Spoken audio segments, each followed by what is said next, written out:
Top quality और consistent performance के लिए सिर्फ सिल्वर पंप नाम याद रखना। ಮೊನ್ನೆ RCB ವಿಜಯದ ನಂತರ ಆದಂಥ ಅತ್ಯಂತ ಕರಾಳ ದೌರ್ಭಾಗ್ಯ ದಿವಸದ ಆ ಘಟನೆ ನಂತರ ಮಿಸ್ಮ್ಯಾನೇಜ್ಮೆಂಟ್ ಮಾಡಿದಂಥ ಸರ್ಕಾರ ತರಾತುರಿಯಲ್ಲಿ ತಲೆ ಕೆಟ್ಟಂತೆ ವರ್ತಿಸ್ತಾ ಇದೆ.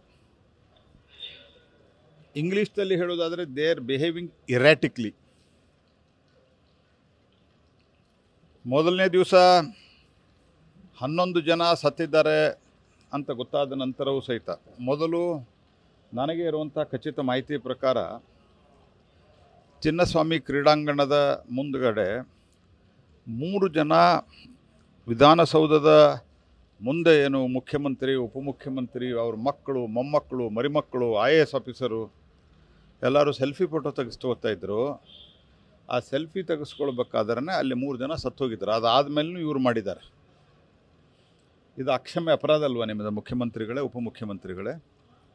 ನಿಮಗೇನಾದರೂ ಒಂದು ಜನರ ಬಗ್ಗೆ ಕಳಕಳಿ, ಒಂದು ಮಾನಸಿಕ ಸ್ಥಿತಿಮಿತಿ ಇದೆಯಾ? ಕಳ್ಕೊಂಡಿದ್ದೀರಾ? ಏನು ಮಾಡ್ತಾ ಇದ್ದೀರಿ ನೀವು? ಅದಾದ ನಂತರ 11 ಜನ ಆದ ನಂತರವೂ ಸಹಿತ 5 ಗಂಟೆ ಮೇಲೂ ಕೂಡ ಅಲ್ಲಿ ಕಾರ್ಯಕ್ರಮ ನಡೆದಿದೆ. ಮತ್ತು ಅವತ್ತು ತರಾತುರಿಯಲ್ಲಿ ಬಂದು ಮ್ಯಾಜಿಸ್ಟ್ರೇಟ್ಲಿ ಎನ್ಕ್ವೈರಿ ಅಂತ ಹೇಳಿದರು. ಮ್ಯಾಜಿಸ್ಟ್ರೇಟ್ಲಿ ಎನ್ಕ್ವೈರಿಗೆ ಯಾರೋ ಒಬ್ಬರು IAS ಆಫೀಸರ್ನ, ಅದು ಪ್ರಮೋಟಿಕೆ IAS ಆಫೀಸರ್ ಅವ್ರು ನೇಮಿಸಿದರು. ಯಾಕೆ ತರಾತುರಿಯಲ್ಲಿ ನೇಮಿಸಿದ್ರಿ? ಯಾರನ್ನು ನೀವು ಸೇವ್ ಮಾಡಬೇಕಾಗಿತ್ತು? ಯಾಕೆ ಮಾಡಿದ್ರಿ? ಯಾವಾಗ ನಿನ್ನೆ ಹೈಕೋರ್ಟು ಸೋಮೋಟೋ ಕೇಸ್ ತೆಗೆದುಕೊಳ್ತು, ನೀವು ತಕ್ಷಣ ಹಿರಿಯ ಪೊಲೀಸ್ ಅಧಿಕಾರಿಗಳನ್ನು ಸಸ್ಪೆಂಡ್ ಮಾಡಿದ್ದೀರಿ. ನನಗೆ ಗೊತ್ತಿರೋ ಮಟ್ಟಿಗೆ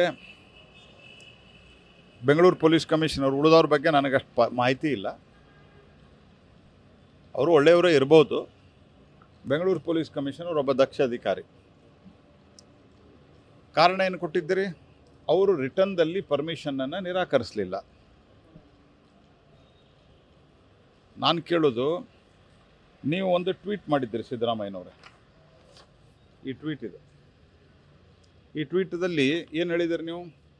ನಿನ್ನೆ IPL ಫೈನಲ್ ಪಂದ್ಯದಲ್ಲಿ ಭರ್ಜರಿ ಜಯಗಳಿಸಿದ ತವರೂರಿಗೆ ಆಗಮಿಸುತ್ತಿರುವ ಕರ್ನಾಟಕದ ಹೆಮ್ಮೆಯ RCB ತಂಡವನ್ನು ಸಮಸ್ತ ಕನ್ನಡಿಗರ ಪರವಾಗಿ ಇಂದು ಸಂಜೆ 4 ಗಂಟೆಗೆ ವಿಧಾನಸೌಧದ ಭವ್ಯ ಮೆಟ್ಟಿಲುಗಳ ಮೇಲೆ ಅಭಿನಂದಿಸಿ ಸನ್ಮಾನಿಸಲಿದ್ದೇನೆ. ಕೋಟ್ಯಾಂತರ ಅಭಿಮಾನಿಗಳ 18 ವರ್ಷದ ಕಾತುರ ಕಾಯುವಿಕೆ ಕನಗೊಂಡು ಇಡೀ ರಾಜ್ಯದಲ್ಲಿ ಹಬ್ಬದ ವಾತಾವರಣ ಸೃಷ್ಟಿಸಿ ಈ ಐತಿಹಾಸಿಕ ಗೆಲುವಿನ ಸಂಭ್ರಮದಲ್ಲಿ ನೀವು ಭಾಗಿಯಾಗಿರಿ. ಮತ್ತು ನೀವು ಕರೆ ಕೊಟ್ಟದ್ದಲ್ವ ಇದು?